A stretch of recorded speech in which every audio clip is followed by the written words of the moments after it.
I know what Bucs fans are thinking. That we've been through this before. New names, big names. We're selling jerseys on the D-line. That's great. Do you think Mike Smith and everybody finally have the pieces maybe in camp to put this together, not only help Gerald, but become the defensive line they think they can be? Yeah, I mean, it's you bring up Gerald there, and this happened last year, and it's happened this year. We talked to Gerald McCoy, and he's like, hey, you got all these new pass rush up, and he's saying there's a lot of work to be done still. And so that's obviously what we're going to figure out in training camp. But on paper, these are the kind of guys that you want. And I really don't think that was the case last year. I think they had some quick fixes, guys that they thought that were going to be impacts here and there, but not a total revamp like we've seen coming into this 2018 season. I mean, they added two guys who just came off a Super Bowl team, who know what it's like to be in a locker room that gets that far and obviously is crowned champions of football. I mean, they have a guy, again, in Jason Pierre-Paul, who has been a sack master, an Iron Man, whatever you want to call it.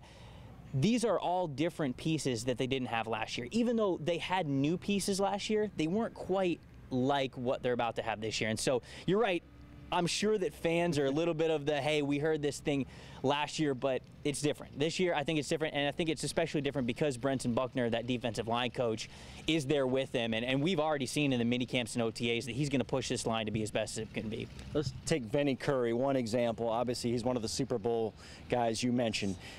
Great job on the Eagles defense, but he's also a guy that he wanted to try and get a little bit bigger role himself. He has a chance to do that here. Does he have something to prove in camp, you think? No, I think we're already seeing that. I mean, we've seen in a couple of the OTAs and the mini camps that they'll be doing walkthroughs. I mean, there's a couple of instances where he'd be going up against O.J. Howard, and he's pushing O.J. Howard back, and O.J.'s like, hey, man, it's just a walkthrough. But Vinny Curry's over here, and he's saying, like you said, he's got something to prove.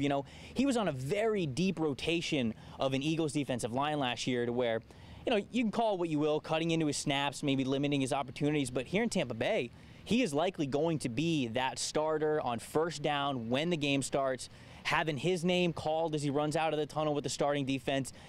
It's going to be his opportunity to really showcase how good he can be. We know he can be a good run defender, but now it's how good of a pass rusher he can be, and he's going to have every opportunity to do that. And we're already kind of seeing these pushing the guys to be as good as they can be. And we always put the number on sacks. We want to get we want the 10-sack player. We want to see the defensive line climb in the rankings. Absolutely.